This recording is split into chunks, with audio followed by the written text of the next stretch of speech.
வணக்கம் மக்களே, நான் உங்கள் அவினாசி கருப்பணன் பேசுகிறேங்க. இன்றைக்கி பார்த்தீங்கன்னா நான் உங்களுக்கு ஒரு விஷயம் சொல்லித்தர போகிறேன். அது என்ன அப்படின்னா, சீரக சம்பா ரைஸில் 2 கிலோவுக்கு ஆம்பூர் பிரியாணி எப்படி செய்கிறது அப்படின்னு சொல்லித்தர போகிறேன். ஆம்பூர் பிரியாணி வந்து எனக்கு ரொம்ப பிடிக்குங்க. அந்த டேஸ்ட் பார்த்தீங்கன்னா ரொம்ப டிஃப்ரெண்ட்டாக இருக்கும். அதனாலே பார்த்தீங்கன்னா அது கற்றுக்கணும்னு ரொம்ப ஆசை. அது கற்று வச்சுருக்கேன். அந்த பிரியாணியை நான் உங்களுக்கு சொல்லித்தர போகிறேன். அது எப்படி பண்ணலாம் அப்படின்னு சொல்லிட்டு பார்க்கலாம். வாங்க. இப்போ இந்த லிட்டரில் பார்த்தீங்கன்னா அரிசி எடுத்திருக்கேன். உங்களுக்கு புரியணுன்றதுக்காக இந்த லிட்டரில் பார்த்தீங்கன்னா 2 லிட்டரில் அரிசி எடுத்திருக்கேன். ஓகேங்களா? இப்போ வந்து 1 லிட்டர் அரிசிக்கு 1.5 லிட்டர் தண்ணி ஊற்றணும். அவ்வளோதான், வேறு ஒன்றுமே கிடையாது. சீரக சம்பா ரைஸுக்கு 1 லிட்டர் அரிசிக்கு 1.5 லிட்டர் தண்ணி ஊற்றணும். அவ்வளோதாங்க. இப்போ பார்த்தீங்கன்னா ஒரு கணக்குக்காக பார்த்தீங்கன்னா அரிசி ஃபுல்லாக ரொப்பி காமிச்சிருக்கேன்.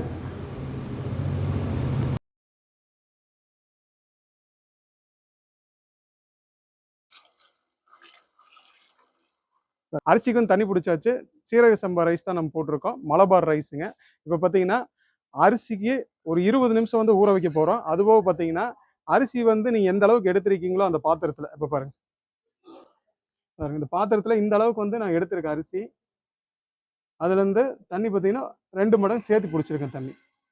ஏன் இந்த அரிசியிலேருந்து தண்ணி ஜாஸ்தியாக பிடிக்கணும் அப்படின்னா, வந்து அரிசி நல்லா ஊறுறதுக்கு இடம் வேணும். ஊறி லைட்டாக விரியும் போது பார்த்தீங்கன்னா அந்த இடம் வந்து நமக்கு தேவை. அதனால பார்த்தீங்கன்னா முடிஞ்ச வரைக்கும் கொஞ்சம் பெரிய பாத்திரமா போட்டுக்கிறது ரொம்ப நல்லது.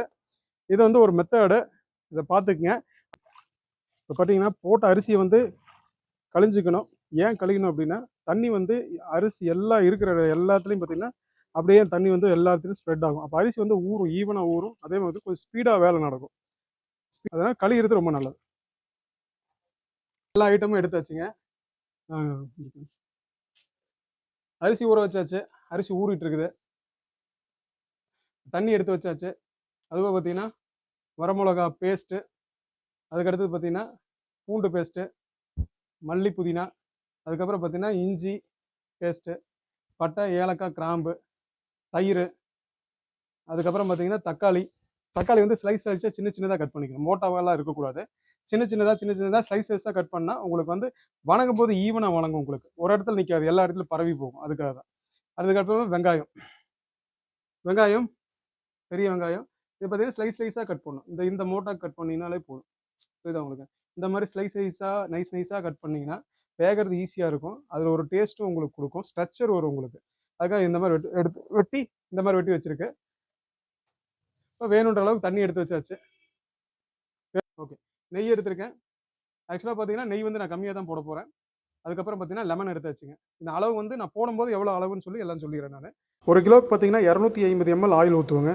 அது நீங்கள் கடலெண்ணெய் ஊற்றிக்கிங்க. அதுபோக பார்த்தீங்கன்னா ரீஃபண்ட் ஆயிலும் போடலாம். அதுபோக பார்த்தீங்கன்னா சன்ஃப்ளவர் ஆயில் போடலாம். அது உங்களோட இஷ்டம் தான். அதுபோக பார்த்தீங்கன்னா உங்களுக்கு முடியுதோ எந்த ஆயில் வேணாலும் போட்டுக்குங்க. அந்த ரேஷியோ மட்டும் மாற்றிக்கிங்க. ஓகேவா?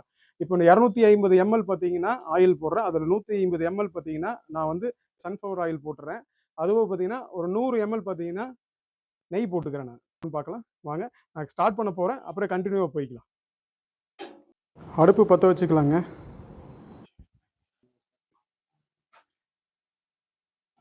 இல்லை உங்களுக்கு வேணும்னா நெய் கொஞ்சம் சேர்த்து கூட போட்டுக்கலாம். 100 ஆயில் போட்டுக்குங்க, 150 நெய் போட்டுக்கலாம். 250 கணக்கு. 1 கிலோ ரைஸ் 1 கிலோ கறிக்கு. இல்லை நீங்கள் ஃபுல்லாக நெய் போட்டு செய்கிற மாதிரி இருந்தால் ஃபுல்லாகவே நெய் போட்டு செய்யுங்க. வீட்டில் செய்கிற மாதிரி இருந்தால் ரொம்ப டேஸ்ட்டு ரொம்ப அருமையாக இருக்கும். நெய் பிரியர்களுக்கு வேறு லெவலில் இருக்கும் பிரியாணி. இப்போ பார்த்தீங்கன்னா ஆம்பூர் பிரியாணி செய்கிறோம். பட் அந்த ஆம்பூர் பிரியாணி வந்து நம்ம மெத்தடில் செய்ய போகிறோம். ஆக்சுவலாக பார்த்தீங்கன்னா அவங்க வந்து வடி பிரியாணியில் போடுவாங்க. அது இல்லாமல் நம்மளோட மெத்தடில் கொங்கு நாட்டு ஸ்டைலில் அதை எப்படி செய்ய போகிறோன்றதை நம்ம பார்க்கலாம். அந்த ஸ்டைலில் நான் எப்படி செய்கிறேன்னு காமிக்கிறேன். ஓகேங்களா? பார்க்கலாம் வாங்க. ஆயில் பொரிஞ்சிருச்சுங்க. இப்போ வந்து வெங்காயம் வந்து போட்டுக்கலாம். ஏலக்காய் கிராம்பு. ஓகேங்களா? இப்போ அது 3 வந்து நம்ம போட போகிறோம். இப்போ பார்த்தீங்கன்னா ஏலக்காய் வந்து முடிஞ்ச வரைக்கும் ஒரு 8 mm வாங்கிக்கிங்க. நம்மகிட்ட இப்போ 8 mm இல்லை, அதனால கொஞ்சம் அளவு சேர்த்து எடுத்திருக்கேன். 8 mm வாங்கிட்டீங்கன்னா அந்த விதை தான் மெயினு. விதையை வந்து உடச்சுட்டு போடணும். அது எப்படி போடலான்னு பார்க்க. பட்டையும் கிராம்பு அப்படியே போட்டுக்கலாம். ஏலக்காயை மட்டும் உடச்சுட்டு போட்டுக்கலாம். அது மட்டும் இப்போ உடச்சு மட்டும் போட்டுக்கலாம். ஓகேங்களா? முடிஞ்ச வரைக்கும் 8 mm ஏலக்காய் வாங்கிட்டீங்கன்னா ரொம்ப ஈஸியாக இருக்கும் உங்களுக்கு.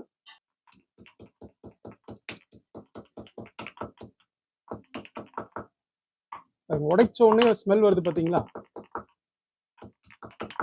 போடுங்க. உடைச்சிங்கன்னா அந்த விதை வந்து வெளியே வரும். பார்த்தீங்கன்னா உங்களுக்கு தெரியும்.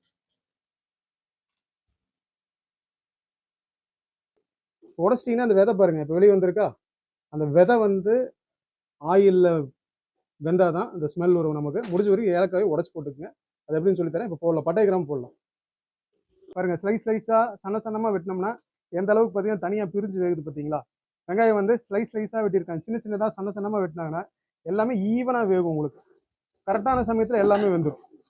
பட்டை, ஏலக்காய், கிராம்பு போட போகிறேங்க. இப்போ பார்த்தீங்கன்னா பட்டை வந்து 1 கிலோக்கு பார்த்தீங்கன்னா 10 கிராம் பட்டை. அப்போ 2 கிலோக்கு பார்த்தீங்கன்னா 20 கிராம் பட்டை எடுக்கணும். அந்த 20 கிராம் பட்டையை நான் போட்டுறேன். ஓகே. அடுத்தது பார்த்தீங்கன்னா ஏலக்காய் பார்த்தீங்கன்னா 2.5 கிராம் எடுத்துக்கங்க, இல்லைன்னா 2 கிராம் எடுத்துக்கங்க. பெருசாக இருந்தால் 2 கிராம் எடுத்து 1 கிலோக்கு 2 கிராம் எடுத்தீங்கன்னா போதும், இல்லைன்னா 2.5 கிராம் எடுத்தால் போதும். அதை இடிச்சு போடணும். இடிச்சு வச்சு அதையும் போட்டுக்கலாம்.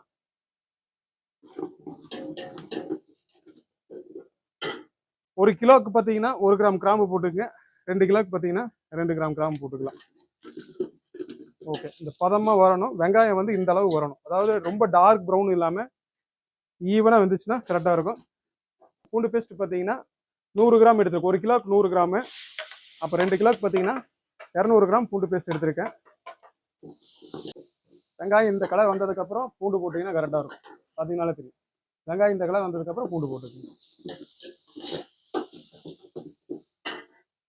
இருக்க சிம்மில் தான் வேகுதுங்க. முடிஞ்ச வரைக்கும் சிம்மில் வச்சு வேக வைங்க. அப்போ தான் டேஸ்ட் வரும், ஈவனாக வேகும். பாருங்க, வெங்காயம் எல்லா இடத்துலையும் வந்துருக்கா. ஒரு இடம் இல்லாமல் எல்லாம் வந்துருக்கு பாருங்க. அது ஏன்னா சிம்மில் வைக்கிறோம் தான். பூண்டோட ஸ்மெல் ஜம்முன்னு இருக்கு. இஞ்சி வந்து போட்டுறேன். இஞ்சி எவ்வளோ போட்டிருக்கேன்னா 1 கிலோக்கு பார்த்தீங்கன்னா 80 கிராம் இஞ்சி போட்டிருக்கேன். ஆக்சுவலாக பார்த்தீங்கன்னா ஆம்பூர் பிரியாணிக்கு மசாலா ஜாஸ்தியாக தேவையில்லை, கம்மியாக இருந்தால் போதும். அதனால் பார்த்தீங்கன்னா கம்மியாக தான் மசாலா எடுத்திருக்கோம். 80 கிராம், அதாவது நம்ம ஸ்டைலில் போடுறோம். 80 கிராம் இஞ்சி போட்டிருக்கேன். 2 கிலோக்கு பார்த்தீங்கன்னா 160 கிராம் இஞ்சி பேஸ்ட்டு போட்டாச்சு. அது வணங்கிட்டு இருக்குது. அடுத்து என்ன சேர்த்துறேன்னு சொல்றது வணங்கினதுக்கு அப்புறம்.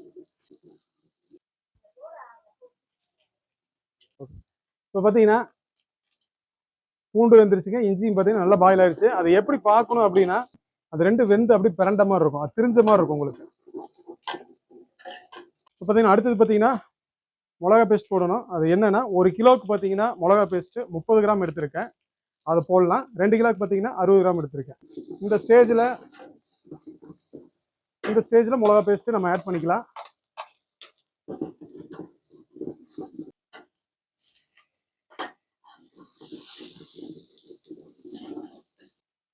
மிளகா பேஸ்ட் போட்டாச்சுங்க. அது கலர் மாறும் பாருங்க, அப்படியே வேக வேக கலர் மாறும். நீங்கள் மிளகாய் எடுக்கிற பொறுத்து இருக்கு. காஷ்மீர் மிர்ச்சி எடுத்தீங்கன்னா ரொம்ப ரெட் கலராக வரும். நார்மலாக நம்ம நீல மிளகான்னு சொல்லுவாங்க. நான் வந்து அந்த நீல மிளகா போட்டிருக்கேன். மேக்ஸிமம் வந்து நீங்கள் காஷ்மீர் மிர்ச்சி போட்டுருக்கேன். இந்த மிளகா பேஸ்ட் எப்படி ரெடி பண்ணோம் அப்படின்னா, ஒரு 1 மணி நேரம் ஊற வச்சுட்டு அதுக்கப்புறம் அரைச்சி வச்சிட்டிங்கன்னா ஒரு 3 மணி நேரத்துக்கு அப்புறம் யூஸ் பண்ணிங்கன்னா அந்த டேஸ்ட்டும் அந்த ஸ்ட்ரக்சரும் வந்து உங்களுக்கு நல்லா வரும். அந்த மாதிரி பண்ணுறது ரொம்ப நல்லது. உடனே அரைச்சி போட்டிங்கன்னா அந்த டேஸ்ட் வந்து கிடைக்காது. மிளகா தண்ணியில் நல்லா ஊறணும். மிளகா பேஸ்ட் அவ்வளோதான். நீங்கள் ரொம்ப ஒரு நாளில் ஊற வச்செல்லாம் அரைச்சிங்கன்னா சில பேருக்கு வயிற்றுக்கு செட் ஆகாமல் போயிடும். பார்த்தீங்கன்னா முடிஞ்ச வரைக்கும் மிளகா பேஸ்ட் நல்லா வேக வச்சுக்கிங்க.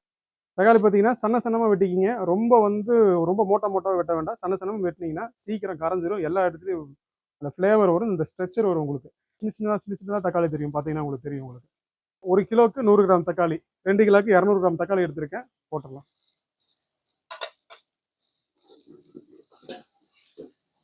ஓகேங்க. இப்போ பார்த்தீங்கன்னா மல்லி புதினா போட போகிறோம்.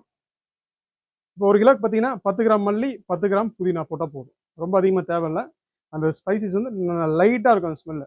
10 கிராம் மல்லி, 10 கிராம் புதினா போட்டால் போதும். 1 கிலோக்கு பார்த்தீங்கன்னா அப்போ 2 கிலோக்கு 20 கிராம் மல்லி, 20 கிராம் புதினா போடுறோம்.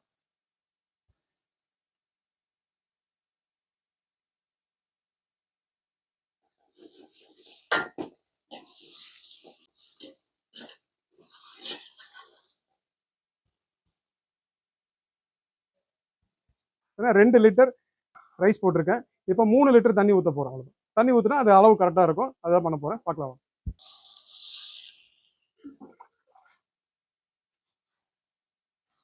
2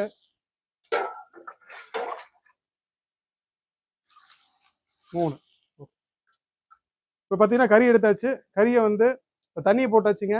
தண்ணியை போட்டு கறியை வந்து உள்ளே போட்டு அடுப்பை கொஞ்சம் நேரம் ஆஃப் பண்ணி விட்டுறலாம். அந்த மசால் பார்த்தீங்கன்னா அப்படியே ஊறணும் கறியில். அதனால பார்த்தீங்கன்னா இந்த பிரியாணிக்கு இந்த ஸ்டைல் தான் வரும். கறியை போட்டு கிண்டி விட்டுட்டு இப்போ பார்த்தீங்கன்னா உப்பு வந்து ஆட் பண்ண போகிறேன். உப்பு எடுத்தாச்சுங்க. பார்த்தீங்கன்னா 1 கிலோக்கு பார்த்தீங்கன்னா 50 கிராம் உப்பு. அப்போ 2 கிலோக்கு பார்த்தீங்கன்னா 100 கிராம் உப்பு. உப்பு எடுத்தாச்சு, போட போகிறேன். 1 உப்பு போட்டாச்சுங்க. நல்லா கிண்டி விட்டுட்டு அடுப்பு ஆஃப் பண்ணியாச்சு. மூடியை போட்டு விட்டோம்னா ஒரு 5 நிமிஷம் கழிச்சு மறுபடியும் ஸ்டார்ட் பண்ணும். ஓகே, இப்போ பார்த்தீங்கன்னா தம்மு வந்து நம்ம ரெடி பண்ண போகிறோம். அதுக்கு ஒரு சின்ன மெத்தட் இருக்கு. ஒரு பெரிய விஷயமெல்லாம் இல்லைன்னு நினைப்பீங்க, பட் அதில் நிறைய விஷயங்கள் இருக்குது. அதை எப்படின்னு சொல்லித்தரேன். இப்போ சின்ன தம்மாக இருந்தாலும் பெரிய தம்மாக இருந்தாலும் எப்படி ரெடி பண்ணுறோன்னு பார்க்கலாம். இப்போ அடுப்பில் செய்யும்போது பார்த்தீங்கன்னா ஆட்டோமேட்டிக்காக நமக்கு அதில் வந்து நெருப்பு இருக்கும், கங்கு இருக்கும், அது நம்ம எடுத்து போட்டுக்கலாம். இப்போ ஸ்டவ்வில் செய்யும்போது பார்த்தீங்கன்னா நம்ம அடுப்புக்கறி போட்டு நம்ம தம் போடணும் அப்படின்னா அது ஒரு மெத்தட் இருக்குது, அதை நான் சொல்லித்தரேன். இன்னொரு விஷயம் பார்த்தீங்கன்னா அப்புறம் வீட்டில் செய்யும்போது பார்த்தீங்கன்னா மேலே வந்து பார்த்தீங்கன்னா சுடுதண்ணி வச்சுங்க, அது ஒரு மெத்தடு. இப்போ வந்து 2வது மெத்தடு நான் வந்து தம் கறி வந்து எப்படி போட்டு தம் வைக்க போகிறோம் அப்படின்றத சின்ன துணி எடுத்துகிட்டு ஆக்சுவலாக பார்த்தீங்கன்னா அதை சென்டரில் வச்சுக்கோங்க. சென்டரில் வச்சுட்டு பார்த்தீங்கன்னா லைட்டாக டீசல் மட்டும் போட்டுக்குங்க.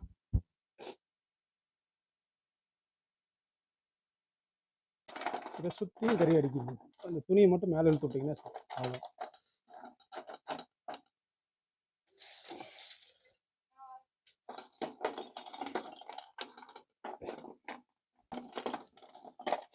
போதும். 2 கிலோ பிரியாணிக்கு இந்த அளவுக்கு தம் கறி போதுங்க. இதே ஜாஸ்தி தான், பட் இருந்தாலும் நான் கொஞ்சம் சேர்த்தியாக தான் வச்சுருக்கேன்.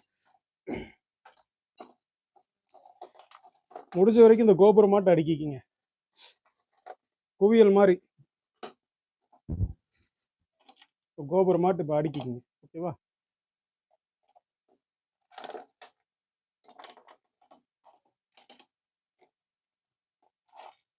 அந்த துணி பார்த்தீங்கன்னா மேலே வரைக்கும் வரணும். இந்த அளவுக்கு வந்து துணி வரணும். ஓகேங்களா? லைட்டாக கொஞ்சம் டீசல் ஊற்றிட்டிங்கன்னா, டீசல் மண்ணெண்ணெய் எது இருக்கோ அவ்வளோதான், போதும். இது ரெடி ஆயிடுச்சா? இப்போ நம்ம பற்ற வச்சுக்கலாம். ஓகே, அவ்வளோதான். பார்த்தீங்கன்னா மசாலா ரெடி பண்ணி தண்ணி ஊற்றுற சமயத்தில் பற்ற வச்சாச்சு. கரெக்டாக நம்ம பிரியாணிக்கு தம் போடுற நேரத்தில் தம்மு வந்து நல்லா நெருப்பாய் நிற்கும். ஓகேங்களா? அது எப்படின்றத பார்த்துடலாம். ஓகேவா? இப்படி தான் பண்ணணும். இப்போ பார்த்தீங்கன்னா இந்த மாதிரி குவியல் மாதிரி போட்டு தம் பற்ற வச்சிங்கன்னா இதில் பார்த்தீங்கன்னா ஏர் ஹோல்ஸ் நிறைய இருக்குது. இதில் காற்று போய் மேலே வந்து எரிய வைக்கும். இதுதான் மெத்தடு. சில பேர் பார்த்தீங்கன்னா அப்படியே போட்டுருவாங்க, அப்படியே மட்டமாக போட்டு பற்ற வச்சுருவாங்க. சீக்கிரம் தம் ஆகாது, தம் ஏமாற்றி விட்டுரும். இந்த மாதிரி தம் போட்டிங்கன்னா மிஸ் ஆகிறதுக்கு வாய்ப்பே கிடையாது. சைடில் பூரா பார்த்தீங்கன்னா நடுவில் வந்து துணி இருக்குங்காட்டி, காட்டன் துணி இருக்குங்காட்டி பார்த்தீங்கன்னா அது அப்படியே கீழே வரைக்கும் எரிஞ்சுக்கிட்டே இருக்கும். அது எரிய பார்த்தீங்கன்னா அது சுற்றி இருக்கிற கறி பூரா பார்த்தீங்கன்னா அப்படியே நெருப்பாயிரும். அதுக்கப்புறம் பார்த்தீங்கன்னா இங்கே இருக்கிற பூரா ஏர் ஹோல்ஸ் பூரா காற்று வருது பார்த்தீங்களா? காற்றடிக்குது பாருங்க. இந்த ஏர் ஹோல்ஸ் பூரா போக போக அப்படியே நெருப்பு எல்லா இடத்துல பரவ ஆரம்பிச்சிடும். இப்படி தான் வந்து தம் போடணும். இந்த மெத்தட் போடுறது ரொம்ப ஈஸியான வழிங்க. இப்போ பார்த்தீங்கன்னா ஒரு 5 நிமிஷத்துக்கு அப்புறம் அடுப்பு பற்ற வச்சு விட்டுலாம். இப்போ பார்த்தீங்கன்னா ஒரு 5 நிமிஷம் மசால் தண்ணியில் கறியை போட்டு ஊற வச்சாச்சுங்க. உப்பு எல்லாமே போட்டாச்சு, ஊற வச்சாச்சு. ஏன்னா இந்த பிரியாணி பொறுத்த வரைக்கும் கறி வந்து ஊறணும். அதனால பார்த்தீங்கன்னா ஒரு 5 நிமிஷம் பார்த்தீங்கன்னா ஊற வச்சாச்சு.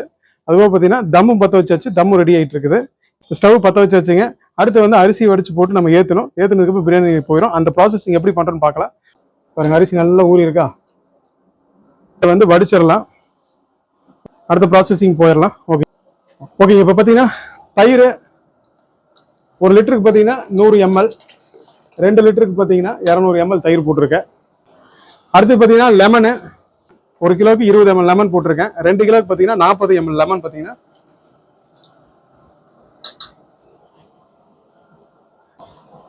மசாலா பார்த்தீங்கன்னா ஒரு சைடாக கொதி வருது. அப்போ ஹீட் வந்து சென்டரா இல்லை, அதனால கொஞ்சம் தள்ளி வச்சுக்கலாம். நம்ம சட்டி கொஞ்சம் சின்னதாக இருக்குங்க.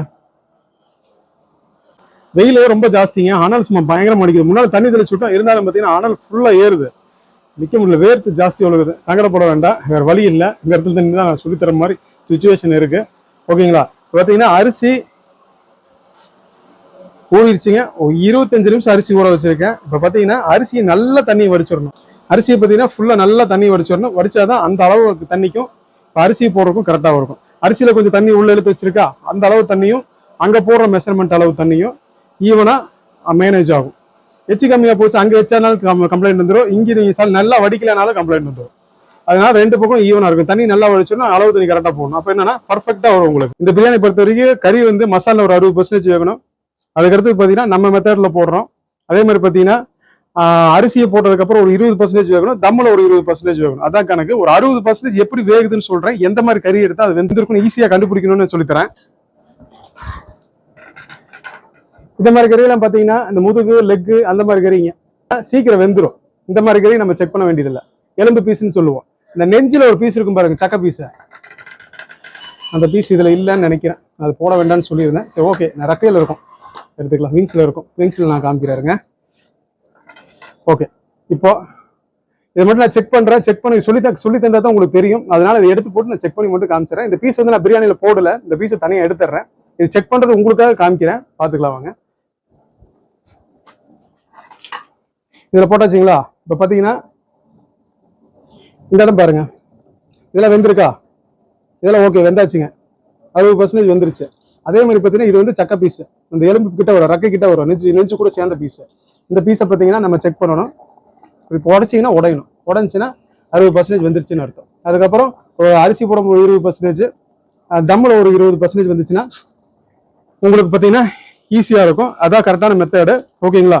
இந்த பீஸ் இதாப்பா, இந்த பீஸ் நான் போடல, இந்த பீஸ் நான் தனியாக எடுத்துறேன். உங்களுக்காக தான் இந்த பீஸ் நான் வெளியே எடுத்து செக் பண்ணி காமிச்சேன். ஏன்னா நாளைக்கு வந்து நீங்கள் செக் பண்ண முடியல, கறி வேகாமல் போட்டிங்கன்னா நல்லா இருக்காது, ரொம்ப வெந்தாலும் வெறும் எலும்பு தான் இருக்கும்.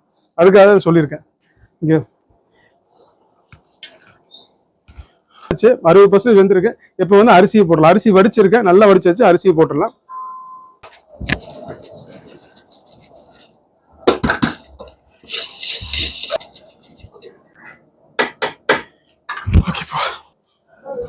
பார்த்தீங்கன்னா அரிசி போட்டாச்சு, எல்லா இன்க்ரீடியன்ஸும் போட்டாச்சுங்க. ஓகேங்களா? கடைசியாக வந்து உப்பு வந்து செக் பண்ண போகிறோம்.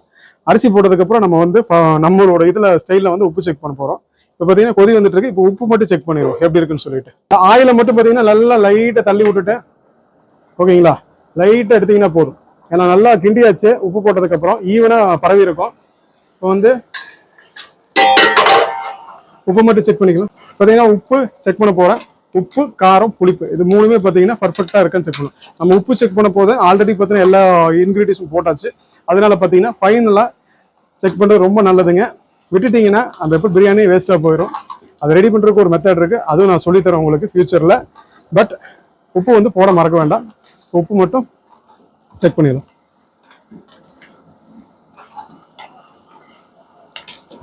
ஓகே, டிஃப்ரெண்ட்டாக இருக்குது, நல்லா இருக்குது டேஸ்ட். பிரியாணி ரெடி ஆனதுக்கப்புறம் பார்க்கலாம் எப்படி இருக்குன்னு சொல்லி.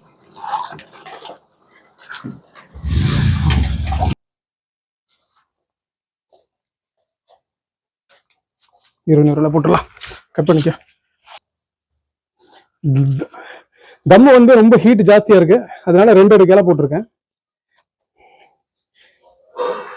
சைடு தம் நமக்கு தேவையில்லை, அதெல்லாம் பார்த்தீங்கன்னா மேல் தம் மட்டும் போட்டுக்கலாம். கரெக்டாக பற்ற வச்ச நேரத்துக்கு இப்போ பார்த்தீங்கன்னா தம் நல்லா பதமாக இதாக இருக்குங்க இருக்கும். ஆனால் என்ன அப்படின்னா 2 கிலோ பிரியாணிக்கு தம் எப்படி எடுக்கணும் அப்படின்னு சொல்கிறேன். இப்போ பார்த்தீங்கன்னா இந்த அளவு கறி போட்டிருக்கேன். அதே மெத்தட் தான், சேம் மெத்தட் தான், பொண்ணு இல்லை. இந்த தேக்கோட ஹைட் இருக்கு பார்த்தீங்களா, தேக்கோட ஹைட்டுக்கு கனெக்ட் பண்ணிங்க. தேக்கோட ஹைட்டுக்கு இப்படி கை வச்சிங்கன்னா போதும். இப்படி கை வச்சா 2 செகண்ட் கூட வைக்க முடியலன்னா 20 நிமிஷம் தம் ஆயிரும்னு அர்த்தம். ஹீட் வந்து எந்த அளவுக்கு மேலே வருதோ அந்த அளவுக்கு கீழே ஹீட் போகுதுன்னு அர்த்தம். அப்போ என்னன்னா அந்த பரவலாக ஹீட் பார்த்தீங்கன்னா கரெக்டாக அந்த ரவுண்டான இதில் பார்த்தீங்கன்னா ஹீட் வந்து நல்லா இறங்கும். அது தம்மை வந்து பக்காவாக விழுகும். தம்மை பொறுத்த வரைக்கும் பார்த்தீங்கன்னா நம்ம ஹீட்டை கனெக்ட் பண்ணி தான் எடுப்போம். அது நீ பழக்கத்தில் தான் வரும். அது நீங்கள் பிரியாணி போட போட பார்த்தீங்கன்னா அது பழக்கத்தில் ஆட்டோமேட்டிக் கொண்டு வரலாம். பார்த்தாலே தம்மு ஓகே ஆயிடுச்சு எடுத்துரு அப்படின்னு சொல்கிற அளவுக்கு நமக்கு ஆட்டோமேட்டிக் எக்ஸ்பீரியன்ஸ் ஆயிடும். அதனால பார்த்தீங்கன்னா இது ஒரு நல்ல வேங்க.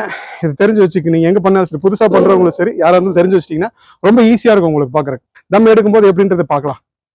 ஓகே, இப்போ பார்த்தா தம் போட்டு ஒரு 20 நிமிஷம் ஆச்சு. தம்மை எடுத்துடலாம். தம் மட்டும் உடச்சி காமிக்கிற எப்படி இருக்குன்னு மட்டும் பார்க்கலாம். ஆயிடுச்சுங்க. இலையில சாம்பல் இருக்குது, சாம்பல் கீழே விழுகாமல் எடுக்கணும்.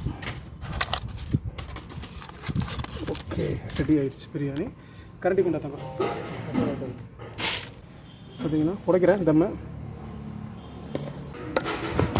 மனமே ஜம்முன்னு இருக்குது, பீஸெல்லாம் ஜம்முன்னு வெந்துருச்சு. ரொம்ப நல்லாயிருக்கு பார்க்குறக்கு. டேஸ்ட் பண்ணி பார்த்துடலாம்.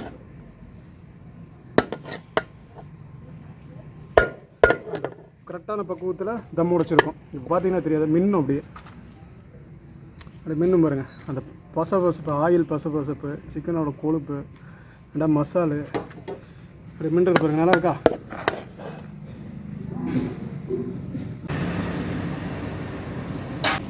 இதுக்கு பார்த்தீங்கன்னா கத்திரிக்காய் புளி சட்னி கொடுப்பாங்க. கத்திரிக்காய் புளி சட்னி பார்த்தீங்கன்னா ரெடி பண்ணல. பட் நம்மக்கிட்ட ஒரு கிரேவி இருக்குது. அந்த கிரேவி வச்சு நம்ம கொங்குநாடு கிரேவி ஒரு கிரேவி இருக்குது. அதை வச்சு நீங்கள் சாப்பிட்டு பண்ணலாம். சாப்பிட்டு பார்த்து ரிசல்ட் எப்படி இருக்குன்றது கொஞ்சம் நேரத்தில் சொல்லலாம். நம்ம ஃபுட் கலரு அஜினமோட்டோ எதுவுமே ஆட் பண்ணல. ஆட் பண்ணாமல் உங்கள் கண்ணுக்குள்ளார செஞ்சுருக்கேன். இந்த ரெசிபியை வீட்டில் செஞ்சு பாருங்கள். ஏதாவது ஃபங்க்ஷன்லாம் செஞ்சு பாருங்கள். ஓகே மக்களே, ஆம்பூர் பிரியாணி எப்படி செய்யணும்னு சொல்லி கொடுத்துருக்கேன். இதை நீங்கள் வீட்லேயே இருந்தாலும் சரி, ஃபங்க்ஷனில் இருந்தாலும் சரி, கடையில் இருந்தாலும் சரி செஞ்சு பாருங்கள். நெக்ஸ்ட் வீடியோவில் பார்க்கலாம். Miss you guys. பாய்.